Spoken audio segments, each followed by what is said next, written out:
The Wehrmacht euro from German, wehren, to defend, and macht, power, force, cognate to English might, was the unified armed forces of Germany from 1935 to 1946.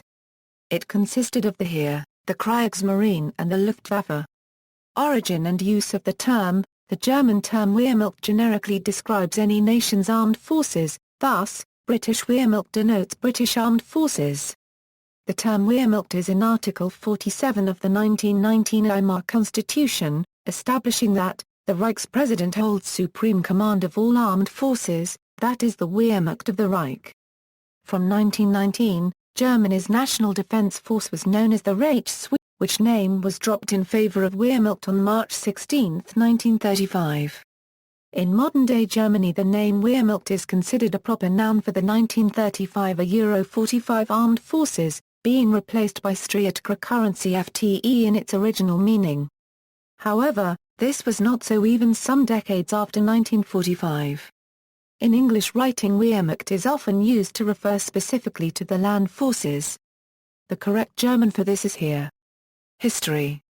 After World War I ended with the signing of the Armistice of November 11, 1918, the armed forces were dubbed Freie Dienstheer in January 1919. In March 1919, the National Assembly passed a law founding a 420,000-strong preliminary army as Voller currency of Fight Reichswehr. The terms of the Treaty of Versailles were announced in May, and in June, Germany was forced to sign the treaty which, among other terms, imposed severe constraints on the size of Germany's armed forces. The army was limited to 100,000 men with an additional 15,000 in the navy. The fleet was to consist of at most 6 battleships, 6 cruisers, and 12 destroyers. Submarines, tanks and heavy artillery were forbidden and the Air Force was dissolved. A new post-war military was established on March 23, 1921. General conscription was abolished under another mandate of the Versailles Treaty. The limitations imposed by Versailles turned out to be a blessing in disguise for the military. That the Reichswehr was limited to 100,000 men ensured that under the new leadership of Hans von Seeckt, the Reichswehr kept only the very best officers. The American historians Alan Millett and Williamson Murray wrote in reducing the officers' corps, Seeckt chose the new leadership from the best men of the general staff with ruthless disregard for other constituencies, such as war heroes and the nobility. Seeckt's determination that the Reichswehr be an elite cadre force that would serve as the nucleus of an expanded military when the chance for restoring conscription came essentially led to the creation of a new army, based upon, but very different from, the army that existed in World War I. Though Seeckt retired in 1926, the army that went to war in 1939 was largely his creation. In the 1920s, Seeckt and his officers developed new doctrines emphasizing speed, aggression, combined arms and initiative on the part of lower officers to take advantage of momentary opportunities. Germany was forbidden to have an air force by Versailles, but Seeckt, who saw the advantages of air warfare, created a clandestine cadre of Air Force officers in the early 1920s. Seeckt's cadre of secret air officers saw the role of an air force as winning air superiority, tactical and strategic bombing and providing ground support. That the Luftwaffe did not develop a strategic bombing force in the 1930s was not due to a lack of interest, but because of economic limitations.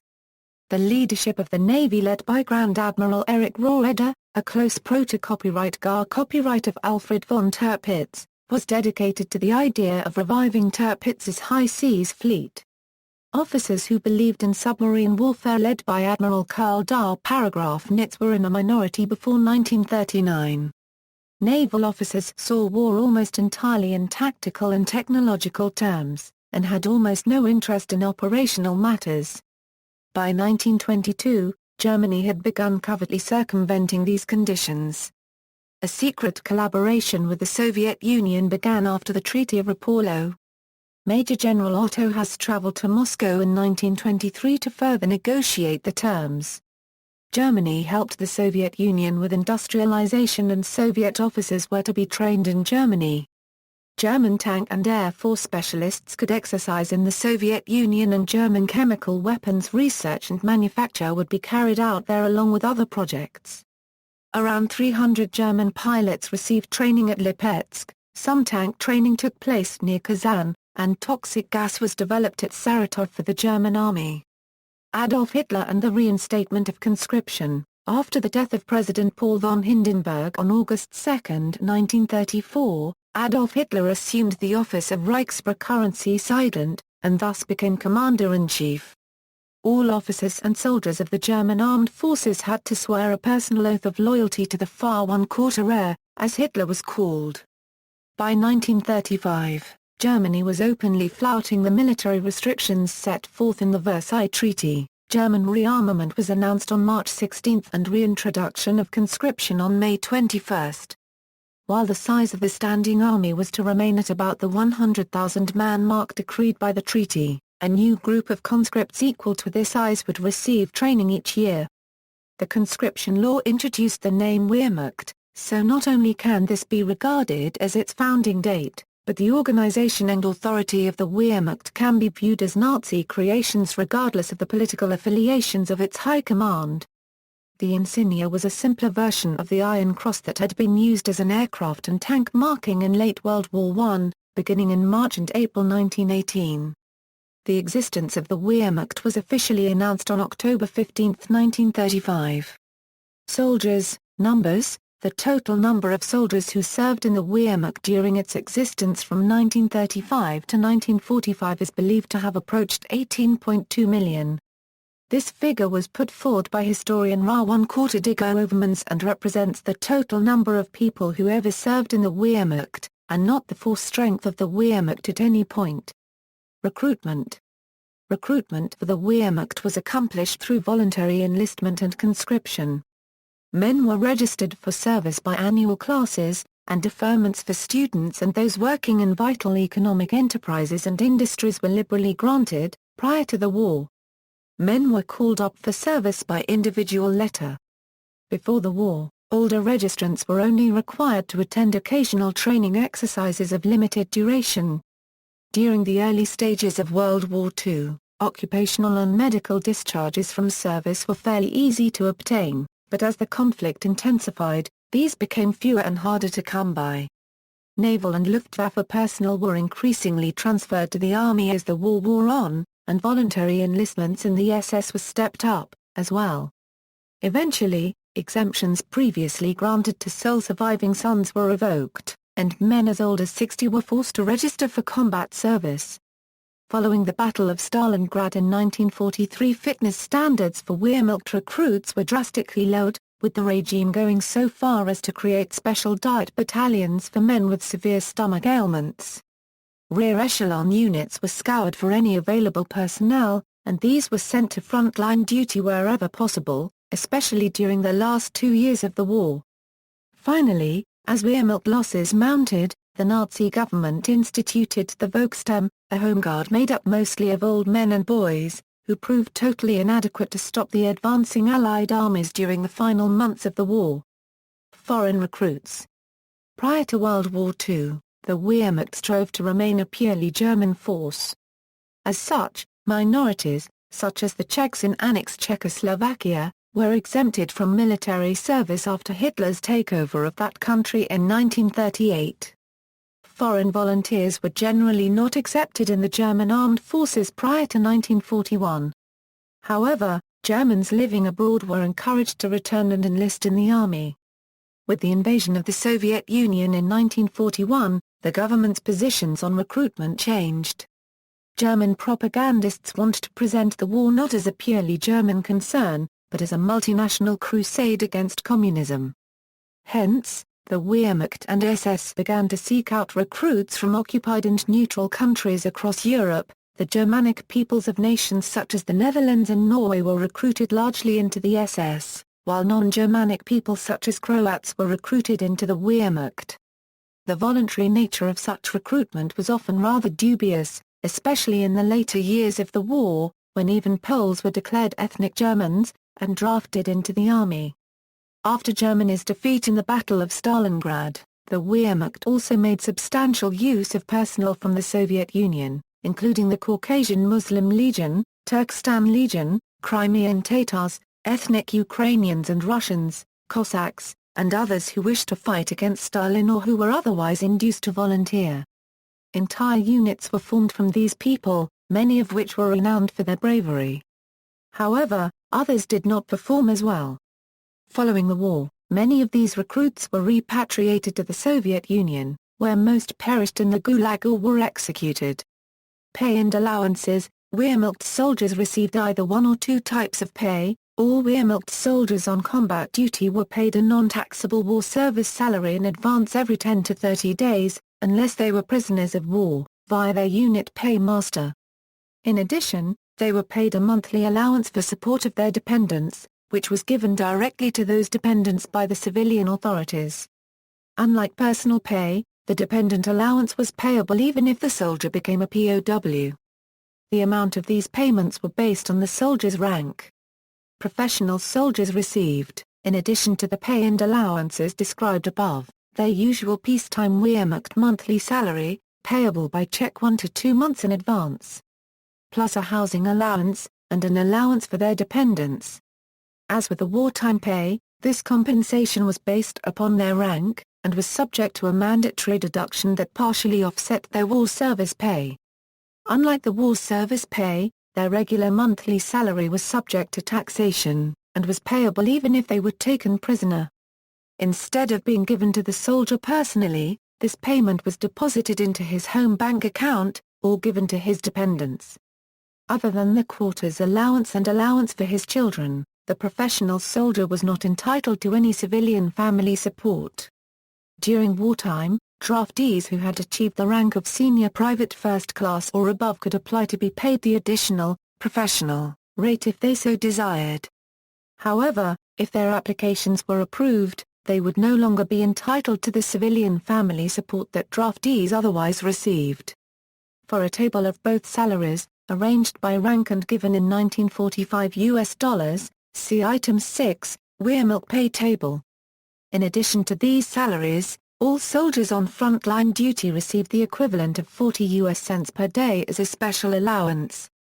This was not considered combat pay, but was rather described as compensation for more difficult living conditions. Soldiers compelled to travel in the line of duty received a nightly quarters allowance plus $2.40 per diem. Other benefits: all soldiers, professional or draftee, were entitled to free rations, quarters and clothing while on active service. Those compelled to eat away from their unit received $1.20 US per day per diem. Professional soldiers were not given any additional allowance for quarters if living off base, but draftees received assistance for their families while on active duty. Enlisted men were given all uniforms, boots, etc. without charge, while Wehrmacht officers were granted a one-time uniform allowance of $180 US upon commissioning.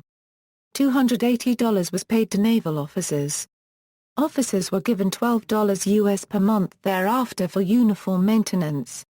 Professional soldiers were paid a cash enlistment bonus, $120 US for a 12-year contract, or $40 US for a 4.5-year contract.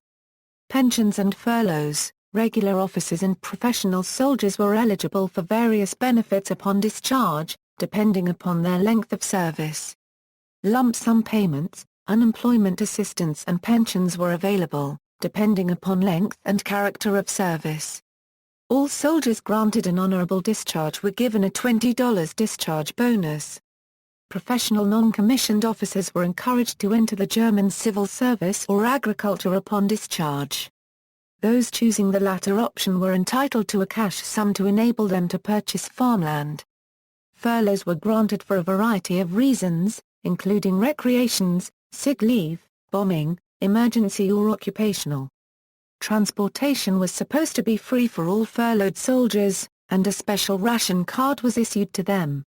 As Germany's military situation worsened, the relatively liberal leave policy practiced in the Wehrmacht during the early years of the war was changed, to the point where furloughs became all but non-existent during the last years of the war, except for convalescing soldiers.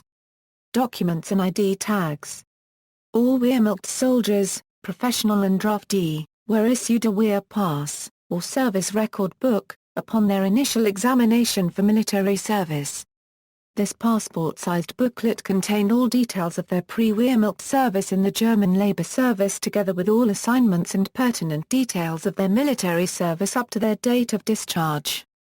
This book was retained by their unit while they were on active assignment. When the soldier was between assignments or otherwise on inactive status, the Wehr pass was returned to them.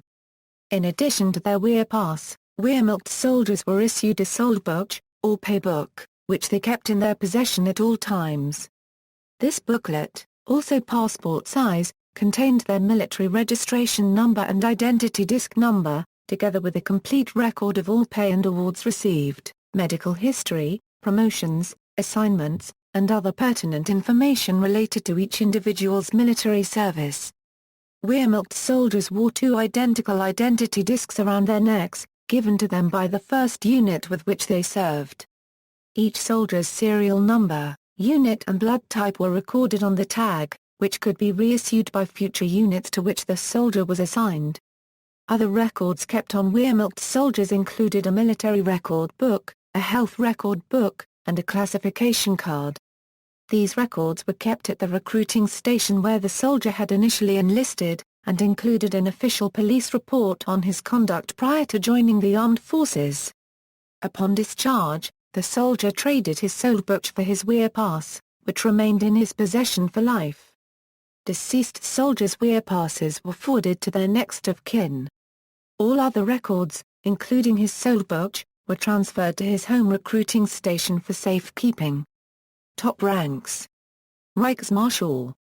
The post of the Reichsmarschall was the highest military ranking that a German could reach. The post was held solely by Hermann Ring, the most powerful Nazi leader in Germany apart from Hitler. Ring also served as the head of the Luftwaffe and was responsible for handling Germany's war economy. General Field Marshal. In 1936, Hitler revived the rank of Field Marshal, originally only for the Minister of War and Commander-in-Chief of the Wehrmacht. Generaloberst, the rank of Generaloberst, usually translated as Colonel General, but perhaps better as Senior General was equivalent to a 4-star rank. General, this 3-star rank was formerly linked to the branch of the Army Heer, or Air Force Luftwaffe, in which the officer served, and commanded, in addition to the long-established General der Cavalry, General der Artillerie and General der Infanterie. The Wehrmacht also had General der Panzertrupp, General der Gebirgstrupp, General der Pionier, General der Fallschirmtrupp, General der Flieger, General der Flickartillerie and General der Nachrichtentrupp. Generalleutnant, the German Generalleutnant 2-star rank was usually a division commander. Generalmajor, the German Generalmajor 1-star rank was usually a brigade commander. The staff corps of the Wehrmacht, medical, veterinary, judicial and chaplain, used special designations for their general officers, with Generalarzt, Generalveterinärkommissar, Generalrichter and Feldbischof being the equivalent of Generalmajor. Generalstabsarzt, Generalstabsveterinärkommissar and Generalstabsrichter the equivalent of Generalleutnant. And Generaloberstabsarzt, Generaloberstabsveterinärkommissar and Generaloberstabsrichter the equivalent of general. With the formation of the Luftwaffe, Air Force generals began to use the same general ranks as the German Army. The shoulder insignia was identical to that used by the Army, with the addition of special collar patches worn by Luftwaffe general officers. Command structure. Legally, the commander-in-chief of the Wehrmacht was Adolf Hitler in his capacity as Germany's head of state, a position he gained after the death of President Paul von Hindenburg in August 1934. In the reshuffle in 1938, Hitler became the supreme commander of the armed forces and retained that position until his suicide on April 30, 1945. Administration and military authority initially lay with the War Ministry under General Field Marshal Werner von Blomberg. After von Blomberg resigned in the course of the Blomberg-Fritsch affair, the ministry was dissolved and the Armed Forces High Command under General Field Marshal Wilhelm Keitel was put in its place. It was headquartered in Wa 1 Quarter NSDORF near Zossen, and a field echelon was stationed wherever the Far One Quarter Rear's headquarters were situated at a given time. Army work was also coordinated by the German General Staff, an institution that had been developing for more than a century and which had sought to institutionalize military perfection. The OKW coordinated all military activities, but Keitel's sway over the three branches of service was rather limited.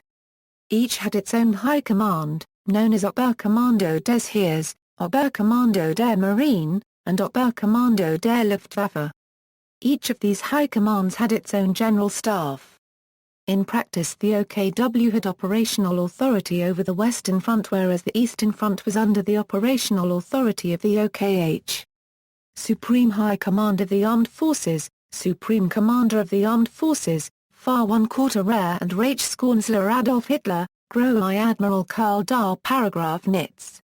Commander-in-Chief of the Armed Forces, General Field Marshal Paul von Hindenburg, President of the Reich, Far One Quarter Rear and Reichskanzler Adolf Hitler, General Oberst Werner von Blomberg, Minister for War, promoted General Field Marshal, vested into the Supreme Commander and the Chief of the Supreme High Command. Vice Commander-in-Chief of the Armed Forces, General Werner von Blomberg, promoted General Oberst 1933. Chief of the Armed Forces Supreme High Commander Euro General Field Marshal Wilhelm Keitel, Chief of the Operations Staff Euro General Oberst Alfred Jodl. Supreme High Command of the Army, Army Commanders-in-Chief, General Oberst Werner von Fritsch, General Oberst Walther von Brauchitsch, promoted to General Field Marshal 1940, Far One Quarter Rear and Reichskanzler Adolf Hitler, General Field Marshal Ferdinand Scher. Paragraph RNER. Chiefs of Staff of the German Army, General Ludwig Beck, General Franz Halder, General Kurt Zerzeler, General Oberst Heinz Guderian, General Hans Krebs. Supreme High Command of the Navy, War Navy Commanders-in-Chief, Admiral Erich Roeder, promoted to General Admiral 1936, Große Admiral 1940, Große Admiral Karl Dahr. Paragraph Nitz, General Admiral Hans-Georg von Friedeburg. Admiral Inspector Große Admiral Erich Roeder. Supreme High Command of the Air Force Commanders-in-Chief, General Hermann Garr. Paragraph Ring, promoted General Oberst 1936, General Field Marshal 1938, Reichsmarschall 1940, General Field Marshal Robert Ritter von Grimm. Promotion to Field Marshal was considered as something which is only done in wartime. The OKW was also given the task of central economic planning and procurement, but the authority and influence of the OKW's War Economy Office was challenged by the procurement offices of the single branches of service as well as by the Ministry for Armament and Munitions, into which it was merged after the ministry was taken over by Albert Speer in early 1942. War years, Army. The German Army furthered concepts pioneered during World War I, combining ground and air force assets into combined arms teams. Coupled with traditional war-fighting methods such as encirclements and the Battle of Annihilation, the German military managed many lightning-quick victories in the first year of World War II, prompting foreign journalists to create a new word for what they witnessed, blitzkrieg. The Heer entered the war with a minority of its formations motorized. Infantry remained approximately 90% foot-borne throughout the war, and artillery was primarily horse-drawn. The motorized formations received much attention in the world press in the opening years of the war, and were cited as the reason for the success of the invasions of Poland, Norway and Denmark, Belgium, France and Netherlands, Yugoslavia and Greece and the early stage of campaigns in the Soviet Union. After Hitler declared war on the United States in December 1941, Germany and other Axis powers found themselves engaged in campaigns against several major industrial powers while Germany was still in transition to a war economy. German units were then overextended, undersupplied, outmaneuvered, outnumbered and defeated by its enemies in decisive battles during 1941, 1942, and 1943 at Battle of Moscow, Siege of Leningrad, Stalingrad, Tunis in North Africa, and Battle of Kursk. The German's army military was managed through mission-based tactics which was intended to give commanders greater freedom to act on events and exploit opportunities. In public opinion, the German army was, and sometimes still is, seen as a high-tech army. However, Such modern equipment, while featured much in propaganda, was often only available in relatively small numbers. This was primarily because the country was not run as a war economy until 1942–1943. Only 40% to 60% of all units in the Eastern Front were motorized. Baggage trains often relied on horse-drawn trailers due to poor roads and weather conditions in the Soviet Union, and for the same reasons many soldiers marched on foot or used bicycles. Some historians, such as British author and ex-newspaper editor Max Hastings, consider that there's no doubt that man for man, the German army was the greatest fighting force of the Second World War, while in the book World War II, an illustrated miscellany, Anthony Evans writes, the German soldier was very professional and well-trained, aggressive in attack and stubborn in defense. He was always adaptable, particularly in the later years when shortages of equipment were being felt. However, their integrity was compromised by war crimes, especially those committed on the Eastern Front. They were overextended and outmaneuvered before Moscow in 1941, and in North Africa and Stalingrad in 1942, and from 1942 to 1943 onward, were in constant retreat. Other Axis powers fought with them, especially Hungary and Romania, as well as many volunteers from other nations. Among the foreign volunteers who served in the Heer during World War II were ethnic Germans, Dutch, Belgians, Norwegians, Swedes, Finns, Czechs and Hungarians along with people from the Baltic states and the Balkans. Russian émigrés and defectors from the Soviet Union formed the Russian Liberation Army or as Hilfswillige. Non-Russians from the Soviet Union formed the Ostlegionen. These units were all commanded by General Ernst August K. String and represented about 5% of the forces under the OKH. Air Force. The Luftwaffe, led by Hermann Gar Ring, was a key element in the early Blitzkrieg campaigns. The Luftwaffe concentrated on fighters and tactical bombers, like the Messerschmitt Bf-109 fighter and the Junkers Ju-87 dive bomber. The planes cooperated closely with the ground forces. Massive numbers of fighters assured air supremacy, and the bombers would attack command and supply lines, depots, and other support targets close to the front. They soon achieved an aura of invincibility and terror, where both civilians and soldiers were struck with fear, and started fleeing as soon as the planes were spotted. This caused confusion and disorganization behind enemy lines, and in conjunction with the ghost panzer divisions that seemed to be able to appear anywhere, made the Blitzkrieg campaigns highly effective. As the war progressed, Germany's enemies drastically increased their aircraft production and quality, improved pilot training, so air supremacy was lost and Allied forces gradually gained air superiority, particularly in the west of the theater of operations. In the second half of the war, the Luftwaffe was reduced to insignificance. As the Western Allies started a strategic bombing campaign against German industrial targets, they established air supremacy over Germany which the Luftwaffe was unable to contest, leaving German cities open to Allied carpet bombing and massive destruction. Air Force units in a ground role, the Luftwaffe contributed many units of ground forces to the war in Russia as well as the Normandy front. In 1940, the Fallschirmjägerkreuzer conquered the vital Belgian Fort Ebenemael and took part in the airborne invasion of Norway, but after suffering heavy losses in the Battle of Crete, large-scale airdrops were discontinued. Operating as crack infantry, the 1st Fallschirmjägerkreuzer Division fought in all the theaters of the war. Notable actions include the Bloody Monte Cassino, the last-ditch defense of Tunisia and numerous key battles on the Eastern Front. A Fallschirmjägerkreuzer armored division the Fallschirmpanzer Division 1 Hermann Gar Ring was also formed and was heavily engaged in Sicily and at Salerno. Separate from the elite Fallschirmjägerkreuzer, the Luftwaffe also fielded regular infantry in the Luftwaffe field divisions. These units were basic infantry formations formed from Luftwaffe personnel.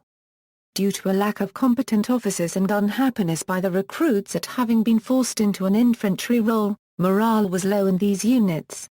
By Gar Ring's personal order they were intended to be restricted to defensive duties in quieter sectors to free up frontline troops for combat. The Luftwaffe being in charge of Germany's anti-aircraft defences also used thousands of teenage Luftwaffe and Helfer to support the flak units. Navy. The German Navy played a major role in World War II as control over the commerce routes in the Atlantic was crucial for Germany, Britain and later the Soviet Union. In the Battle of the Atlantic, the initially successful German U-boat fleet arm was eventually defeated due to Allied technological innovations like sonar, radar, and the breaking of the Enigma code. Large surface vessels were few in number due to construction limitations by international treaties prior to 1935. The pocket battleships Admiral Graf Spee and Admiral Scheer were important as commerce raiders only in the opening year of the war. No aircraft carrier was operational, as German leadership lost interest in the Graf Zeppelin which had been launched in 1938. Following the loss of the German battleship Bismarck in 1941, with Allied air superiority threatening the remaining battlecruisers in French Atlantic harbors, the ships were ordered to make the Channel dash back to German ports. Operating from fjords of Norway, which had been occupied in 1940, convoys from the US to the Soviet port of Murmansk could be intercepted even though the Tirpitz spent most of her career as fleet in being. After the appointment of Karl Dönitz as Grand Admiral of the Kriegsmarine, Germany stopped constructing battleships and cruisers in favor of U-boats. Waffen-SS and Wehrmacht. The Waffen-SS, the combat branch of the SS, became the de facto fourth branch of the Wehrmacht, as it expanded from 3 regiments to 38 divisions by 1945. Although the SS was autonomous and existed in parallel to the Wehrmacht, the Waffen-SS field units were placed under the operational control of the Supreme High Command of the Armed Forces or the Supreme High Command of the Army. Competent struggles hampered organization in the German Armed Forces, as OKW, OKH, OKL and Waffen-SS often worked concurrently and not as a joint command. Theaters and campaigns. The Wehrmacht directed combat operations during World War II as the German Reichsarmed Forces umbrella command organization. After 1941 the OKH became the de facto Eastern Theater higher echelon command organization for the Wehrmacht, excluding Waffen-SS except for operational and tactical combat purposes. The OKW conducted operations in the Western Theater. For a time, the Axis Mediterranean Theater and the North African Campaign was conducted as a joint campaign with the Italian Army, and may be considered a separate theater. North African Campaign in Libya, Tunisia and Egypt between the UK and Commonwealth forces and the Axis forces. The Italian theater was in fact a continuation of the Axis defeat in North Africa, and was a campaign for defence of Italy. The operations by the Kriegsmarine in the North and Mid-Atlantic can also be considered as separate theaters considering the size of the area of operations and their remoteness from other theaters. Eastern Theater. The Eastern Wehrmacht campaigns included, Czechoslovakian Campaign, Austrian Anschluss Campaign, Battle of Poland Campaign a joint invasion by Germany, the Soviet Union and Slovakia. Balkans and Greece, Operation Barbarossa Campaign, also known as the Eastern Front, was the largest and most lethal campaign that the Wehrmacht Heer fought in during World War II. The campaign against the Soviet Union was strategically the most crucial for Germany and its allies, because of the economic and political repercussions defeat of the Soviet Union would have had on the outcome of the war, including that of the conflict with the UK and the US in the Western Theater. The Eastern Front demanded more resources than any other theater throughout the war. The large area covered by the Eastern Front necessitated the division of the theater into 4 separate strategic directions overseen by the Army Group North, Army Group Centre, Army Group South, and the Army Norway. These commands would conduct their own interdependent strategic campaigns within the theater. Battle of the Caucasus. Part of the Eastern Front was anti-partisan operations against guerrilla units and counter-insurgency operations largely by Waffen-SS units on the occupied territories behind Axis front lines. However, Hitler demanded that the Wehrmacht had to fight on other fronts, sometimes 3 simultaneously, thus stretching its resources too thin. By 1944, even the defense of Germany became impossible. Western Theater. Phony War. The Denmark campaign as Operation Weser 1/4 Bung, the Norwegian campaign. the largest campaign in the Western theatre involving combat was conducted against the Netherlands, Belgium, etc. and France in 1940. This predominantly land campaign evolved into two subsequent campaigns, one by the Luftwaffe against the UK, and the other by the Kriegsmarine against the strategic supply routes linking the UK to the rest of the world. The Western Front resumed in 1944 against the Allied forces with the Battle of Normandy. The strategic air campaigns the Luftwaffe won in 1939 and 1940 in Poland and France ended with the Battle of Britain. From 1941 to the end of 1943, the Luftwaffe entered a long and bloody air battle with the Red Air Force that affected its participation in the campaign against the RAF. Allied air forces enjoyed aerial superiority on all three theatres by the summer of 1944. In respect to the Battle of Britain, the Luftwaffe pursued its early goal of bombing the RAF airfields and fighting a war of attrition initially, but while doing so it struggled to inflict losses faster than the RAF could replace them. Luftwaffe itself was never able to replace their losses at anything close to their loss rate due to Germany, unlike the UK, not being on a war economy footing, even if Luftwaffe started the battle at a numerical advantage. Later, in response to a string of events beginning with a small-scale air raid on Berlin by British bombers, Hitler ordered the Luftwaffe bomber forces to attack British cities. These reprisal attacks shifted the weight of the Luftwaffe away from the RAF and onto British civilians, allowing the RAF to rebuild its fighting strength and, within a few short months, turn the tide against the Luftwaffe in the skies above England. The Battle of the Atlantic resulted in early Kriegsmarine successes that forced Winston Churchill to confide after the war that the only real threat he felt to Britain's survival was the U-boat peril. Casualties. More than 6 million soldiers were wounded during the conflict, while more than 11 million became prisoners. In all, approximately 5,533,000 soldiers from Germany and other nationalities fighting for the German armed forces including the Waffen are estimated to have been killed in action, died of wounds, died in custody or gone missing in World War II. Included in this number are 215,000 Soviet citizens conscripted by Germany. According to Frank Biss, German casualties took a sudden jump with the defeat of the Sixth Army at Stalingrad in January 1943, when 180,310 soldiers were killed in 1 month. Among the 5.3 million Wehrmacht casualties during the Second World War, more than 80% died during the last 2 years of the war. Approximately three-quarters of these losses occurred on the Eastern Front and during the final stages of the war between January and May 1945. Jeffrey Herf wrote that, whereas German deaths between 1941 and 1943 on the Western Front had not exceeded 3% of the total from all fronts, in 1944 the figure jumped to about 14%.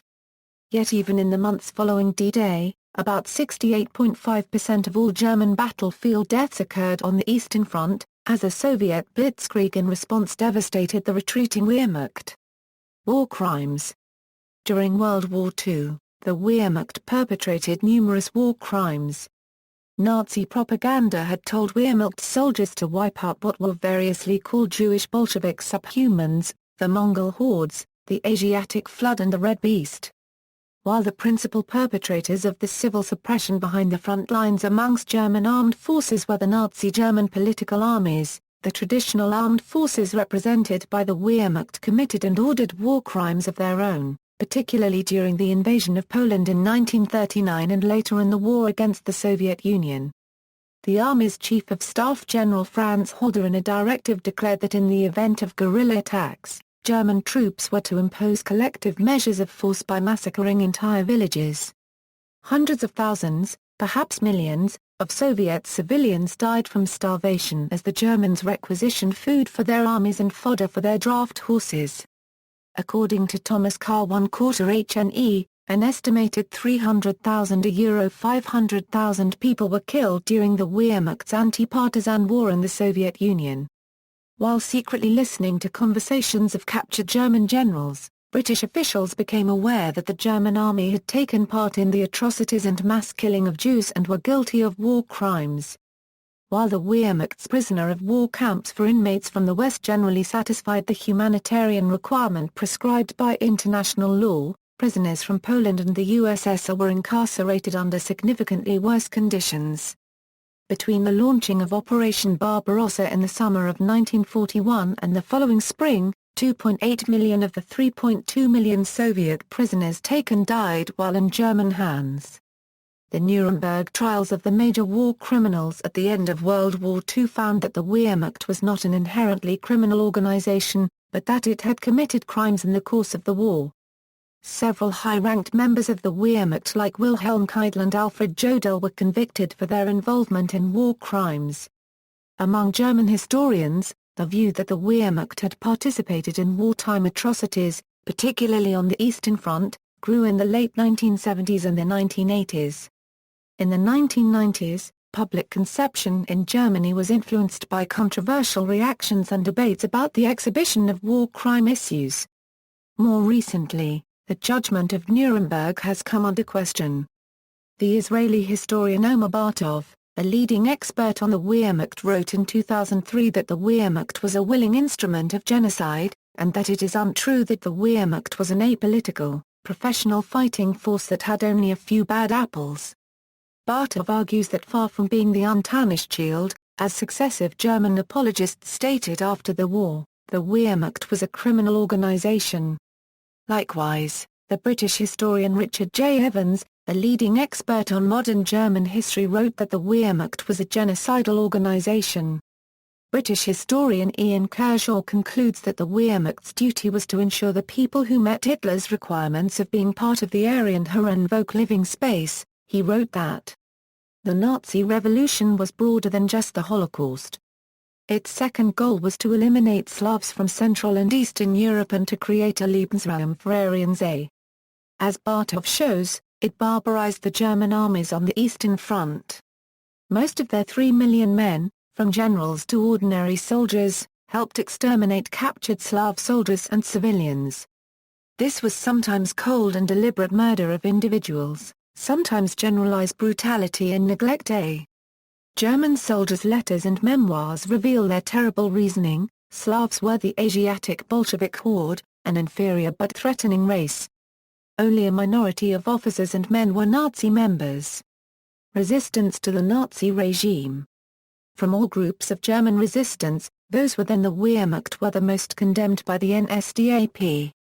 There were several attempts by resistance members like Henning von Treschow, Erich Oetner or Friedrich Albright to assassinate Adolf Hitler as an ignition of a coup d'état copyrighted.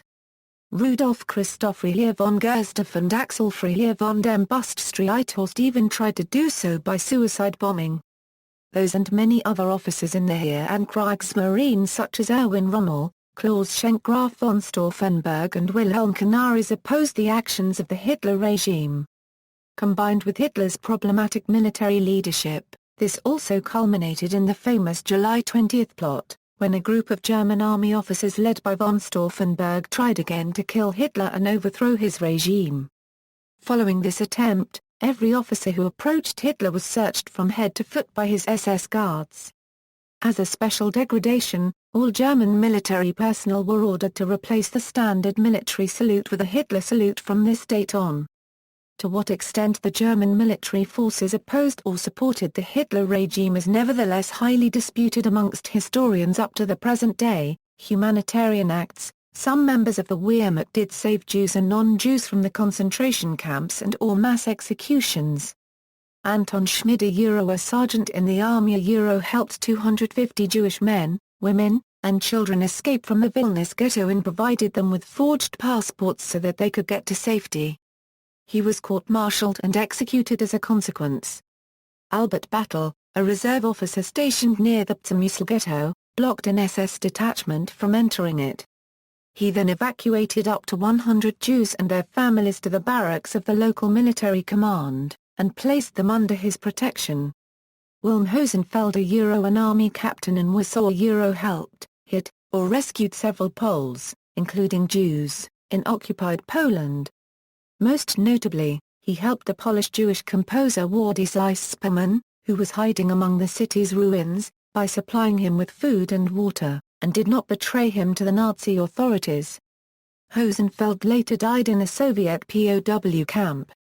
Prominent German officers from the Wehrmacht era include Hans Jahr ¼ Gen von Anima Commander of Army Group Africa after Erwin Rommel, Ludwig Becker Chief of the General Staff of the Heer from 1933 to 1938, Feder von Bocker Commander of the failed Operation Typhoon, Walther von Brauchitsch Commander-in-Chief of the Heer from 1938 to 1941, Wilhelm Franz Canarese Head of the Abwehr, a Wehrmacht intelligence service, Otto Kariuser Panzer Ace, Karl Dahl Paragraph Nitzer Grand Admiral of the Kriegsmarine and architect of the U-boat force. Last president of the Third Reich following Hitler's suicide, Nikolaus von Falkenester Commander of German ground forces during Operation Weser ¼ Bung, Adolf Galland, the longest-serving General der Jagdleiter in the Luftwaffe, supporter of the Messerschmitt Me 262's primary use as a jet fighter, Reinhard Gehlen Chief of Military Intelligence on the Eastern Front. First head of the Postwar Federal Intelligence Service, Hermann Gar Paragraph Ringer Commander-in-Chief of the Luftwaffe, Hitler's designated successor until April 1945, Heinz Guderian Panzer Commander and architect of the Blitzkrieg strategy, Franz Halder Chief of the General Staff of the Heer from 1938 to 1942, Kurt von Hammerstein Commander-in-Chief of the Reichswand opponent of Hitler, Erich Harschmann highest-scoring fighter ace of World War II, and of all time, Hermann Hofer Panzer Commander on the Eastern Front, Alfred Jodler Chief of the Operations Staff of the OKW, Wilhelm Keitel Commander-in-Chief of the OKW, Albert Kesselring and Air Marshal of the Luftwaffe. Overall Commander of the Mediterranean Theatre. Ewald von Klister a Field Marshal of the Heer, Hans Gar ¼ Nther von Kluge Field Marshal and Commander of Oberbefehlshaber West, Otto Kretschmer highest-scoring U-boat ace, Wilhelm Ritter von Lieber Commander of Army Group C during the Battle of France, Hans von Lucke Panzer Commander, Gar ¼ Nther La ¼ Tjense Admiral and Fleet Commander of the Bismarck Flotilla, Erich von Manstein Field Marshal, military strategist, and prominent proponent of the Blitzkrieg, Walter Modella Field Marshal, commanded the defense of the Eastern Front from the Soviet counterattack, Friedrich Paulus Commander of German forces at Stalingrad, Erich Raeder Grand Admiral of the Kriegsmarine, credited with building the Kriegsmarine, Walther von Reichenau Commander of the Sixth Army, Wolfram Freiherr von Richthofen Field Marshal in command of the Stuka forces of the Luftwaffe for a time during the war, relative of the Red Baron of World War I Robert Ritter von Greimer Field Marshal, Commander-in-Chief of the Luftwaffe in the last days of the war, Erwin Rommel Field Marshal, the Desert Fox, Commander of the Afrika Korps, Hans Ulrich Radeler Stuka Dive bomber pilot and most decorated German serviceman, Gerd von Rundstedt General Field Marshal, held amongst the highest commands throughout World War II, Klaus Schenk Graf von Stauffenberg generally recognized as the leader of the 20th July plot, Kurt Studente founder and commander of Germany's Fallschirmjägerkurier airborne troops, Walther Wever the prime exponent of strategic bombing in the pre-war Luftwaffe, died in June 1936, Michael Wittmann Panzer Ace, Erwin von Wietzelbein prominent conspirator of the 20th July plot, General Field Marshal. Most of Germany's field marshals were promoted during the 1940 Field Marshal ceremony.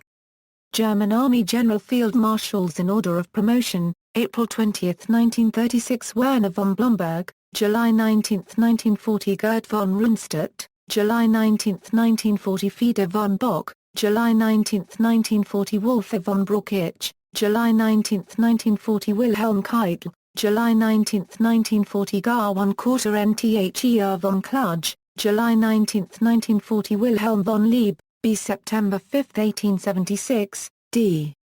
April 29, 1956, July 19, 1940 Wilhelm List, July 19, 1940 Walter von Reichenau, July 19, 1940 Erwin von Witzleben, June 22, 1942 Erwin Rommel, June 30, 1942 Georg von Karl von Kortachler, July 1, 1942 Erich von Manstein, January 31, 1943 Friedrich Paulus, February 1, 1943 Ernst Busch, February 1, 1943 Ewald von Kleist, February 1, 1943 Maximilian von Weichs, March 1, 1944 Walter Model, April 5, 1945 Ferdinand Scher paragraph RNER.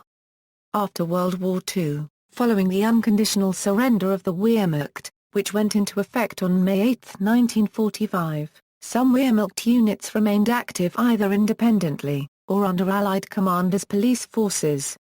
By the end of August 1945, these units were dissolved. On September 20, 1945, with Proclamation 2 of the Allied Control Council, all German armed forces on land, on sea and in the air, the SS, ZAR, SD and Gestapo, with all their organizations, staffs and institution, including the General Staff, the Officer Corps, the Reserve Corps, the military schools, veterans organizations, are to be fully and finally disbanded in accordance with the methods and procedures as defined by the Allied representatives. After September 20 the Allies began officially dismantling the various commands. A year later on August 20, 1946, the Allied Control Council declared the Wehrmacht as officially abolished. It specifically says, because of paragraph I of Proclamation NR 2 from September 20, 1945, the Allied Control Council issues the following law, now it lists again the same institutions as above, but omits the SS, ZAR, SD and Gestapo and adds instead the German war officers, Oberkommando der Wehrmacht, Oberkommando des Heers, Reichsluftfahrtministerium and Oberkommando der Kriegsmarine, are hereby viewed as disbanded and fully liquidated and declared unlawful. Surprisingly the law says are hereby viewed as disbanded and fully liquidated, and then it states that any attempt to violate the law will be prosecuted with up to the death penalty. In the mid-1950s, tensions of the Cold War led to the creation of separate military forces in the Federal Republic of Germany and the Socialist German Democratic Republic. The West German military, officially created on May 5, 1955, took the name Bundes, meaning Federal Defense Forces, which pointed back to the old Reichswehr. Its East German counterpart Euro created on March 1, 1956 Euro took the name National People's Army. Both organizations employed many former Wehrmacht members, particularly in their formative years, though neither organization considered themselves to be successors to the Wehrmacht, and in the case of the Bundeswehr rejected the traditional grey of the Wehrmacht in order to show discontinuity. Gallery. See also, Afrika Korps, German General Staff, German Resistance, Glossary of German military terms, Glossary of Nazi Germany, History of Germany during World War II, List of Nazi Party leaders and officials, Military of Germany, Panzer Army Africa, Signal Corps of the Wehrmacht and Waffen-SS, Third Reich, Uniforms and Insignia of the Kriegsmarine, Wehrbauer, World War II German Army Ranks and Insignia, World War II German uniform Euro covers the uniforms worn by the Wehrmacht's three services, notes. References, Bartov, Omar Soldiers, Nazis and War in the Third Reich pages 129 Euro 150 from the Third Reich, The Essential Readings by Christian Lates, London, Blackwell, 1999, ISBN 0-631-20700-7. Bartov, Omar Hitler's Army, Soldiers, Nazis, and War in the Third Reich, New York, Oxford University Press, 1991, ISBN 0-19-506879-3. Bartov, Omar The Eastern Front, 1941 Euro 45, German Troops and the Barbarization of Warfare, New York, St. Martin's Press, 1986, ISBN 0-312-22486-9. Bergen, Doris Germany is Our Mission, Christ is Our Strength. The Wehrmacht Chaplaincy and the German Christian Movement pages 522 Euro 536 from Church History, Volume 66, Issue, September 1997. Bergen, Doris Between God and Hitler, German military chaplains and the crimes of the Third Reich pages 123-138 from In God's Name, Genocide and Religion in the 20th Century edited by Omar Bartov and Phyllis Mack, New York, Burfan Books, 2001, ISBN 1-57181-302-0. Bar paragraph Lehr, Jochen. Auftakt zum Vernichtungskrieg. Die Wehrmacht in Polen 1939. Frankfurt, Fischer-Taschenbuch Verlag. ISBN A3-596-16307-2. Davis, W. German Army Handbook, 1973, Ian Allen Limited, Shepperton, Surrey, ISBN 0-7110-0290-8, Evans, Anthony A., World War II, An Illustrated Miscellany, 2005, Worth Press, ISBN 1-84567-681-5, Evans, Richard J. In Hitler's Shadow West German Historians and the Attempt to Escape the Nazi Past. New York, Pantheon, 1989, ISBN 0-394-57686-1. Fest, Joachim. Plotting Hitler's Death The Story of the German Resistance, Henry Holt and Company, New York, 1996.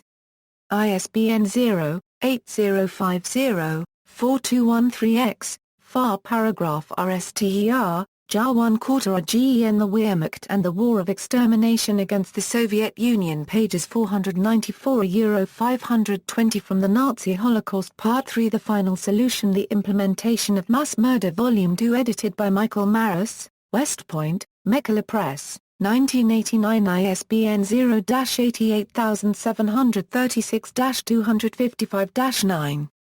Far paragraph RSTER, Jar 1 Quarter GEN Complicity or Entanglement? The Wehrmacht, The War and the Holocaust pages 266-283 from the Holocaust and History The Known, The Unknown, The Disputed and the Rijksmuseum edited by Michael Barenboim and Abraham Peck, Bloomington, Indian University Press, 1998, ISBN 0-253-33374-1. Far paragraph RSTER, Jar 1 Quarter GEN The German Military's Image of Russia pages 117-129 from Russia War, Peace and Diplomacy edited by Ljubika and Mark Eriksson, London, Weidenfeld and Nicholson, 2004 ISBN 978-0-297-84913-1. Geyer, Michael Etudes in Political History, Reich Sweep, NSDAP and the Seizure of Power pages 101-123 from the Nazi Mythographung edited by Peter Stachura, London, Allen and Unwin, 1983, ISBN 0-04-943026-2. Geyer, Michael Professionals and Junkers, German Rearmament and Politics in the Weimar Republic pages 77-133 from Social Change and Political Development in Weimar Germany edited by Richard Bessel and Edgar Feuchtwanger, London, Krumm-Helm, 1981, ISBN 0-389-20176-6. Goder, Norman Black Marks, Hitler's Bribery of His Senior Officers During World War II pages 413-452 from the Journal of Modern History, Volume 72, Issue No. 2, June 2000. Reprinted pages 96-137 in Corrupt Histories edited by Emmanuel Craik and William Chester Jordan, Toronto, Husson House, 2005, ISBN 1-58046-173-5. Hastings, Max, Overlord, D-Day and the Battle for Normandy 1944, 1985, reissued 1999, Pan, ISBN 0-330-39012-0. Hastings, Max Armageddon, The Battle for Germany 1945, 2004, Macmillan, ISBN 0-333-90836-8. Heer, Hans and Neumann, Klaus War of Extermination, The German Military in World War II, 1941 1944, New York, Berfan Books, ISBN 1-57181-493-0. Kershaw, Ian. Hitler, A Biography. New York, W. W. Norton and Company. ISBN A0-393-06757-2. Kitterman, David. The Justice of the Wehrmacht Legal System, Servant or Opponent of National Socialism? Pages 450-469 from Central European History, Volume 24, Issue No. 4, 1991. Lubbock, William. Hurt, David B. At Leningrad's Gates, The Story of a Soldier with Army Group North. Philadelphia, Pennsylvania, Casemate, 2006. Jeffrey P. Meghagee, War of Annihilation. Combat and Genocide on the Eastern Front, 1941, 2006, Rowman and Littlefield, ISBN 0-7425-4481, Meghagee, Jeffrey, Inside Hitler's High Command, 2000, University Press of Kansas, ISBN 978-0-7006-1187-4, Messerschmitt, Manfred. The Wehrmacht and the Volksgemeinschaft. Pages 719-744 from Journal of Contemporary History, Volume 18, Issue No. 4, October 1983.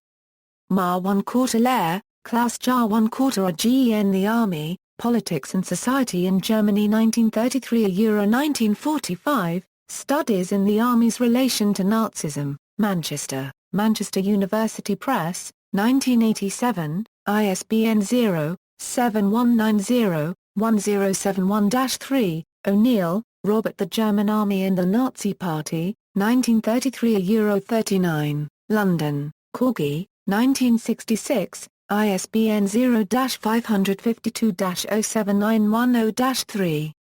Schult, Theo. The German Army and Nazi Policies in Occupied Russia, Oxford, Berg, 1989, ISBN 0-85496-160-7.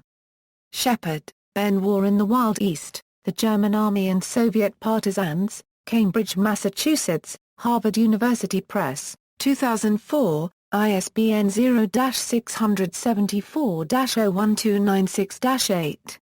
Smolcer, Ronald and Davis, Edward. The Myth of the Eastern Front, The Nazi-Soviet War in American Popular Culture, New York, Cambridge University Press, 2008, ISBN 978-0-521-83365-3. Former Waffen-SS soldiers, Wiener Lle Bruderschwagen, Munin Verlag GmbH, Osnabrück, 3rd Revised Edition 1981, ISBN 3-902142-21-5. Wallach, Jehuda. The Dogma of the Battle of Annihilation, The Theories of Clausewitz and Schlieffen-and Their Impact on the German Conduct of Two World Wars, Westport, Connecticut, Greenwood Press, 1986, ISBN 0-313-24438-3. Wett, Wolfram. The Wehrmacht, History, Myth, Reality, Cambridge, Massachusetts, Harvard University Press, 2006, ISBN 978-0-674-02213-3. Wheeler, Bennett, John. The Nemesis of Power. The German Army in Politics 1918-1945, London, Macmillan, 1967, ISBN 1-4039-1812-0. U.S. National Archives, Captured German Records microfilmed at Alexandria, Virginia, Microfilm Publications T77 and T78, 2,680 rolls, U.S. War Department, Handbook on German Military Forces, March 15, 1945, Technical Manual TME 30-451, external links, extensive history and information about German armed forces from 1919 to 1945, the Wehrmacht, the Holocaust, and War Crimes, the Wehrmacht, a criminal organization? A review of Hans Heer and Klaus Naumann work on the subject, afrikakorps.org, Allied and Axis North Africa and the Mediterranean Theatre of Operations Research Group with largest collections of North African campaign and MTO photographs on the Internet, examples of, and information about, camouflage uniforms used by the Wehrmacht Heer, Wehrmacht Luftwaffe and Waffen-SS during the Second World War, archives of the German military manuals including secret manuals of Enigma and cryptography, Deutsche Welle article about Wehrmacht veterans, Georgische Legion Euro units and photos, over 2,000 original German World War II soldier photographs from the Eastern Front, extension 720 with Milt Rosenberg, WGN Radio Chicago Euro including a link to the interview with Max Hastings, large amount of information on the Wehrmacht during 1935 until 1945, Wehrmacht propaganda troops and the Jews, an article by Dr. Daniel Uziel.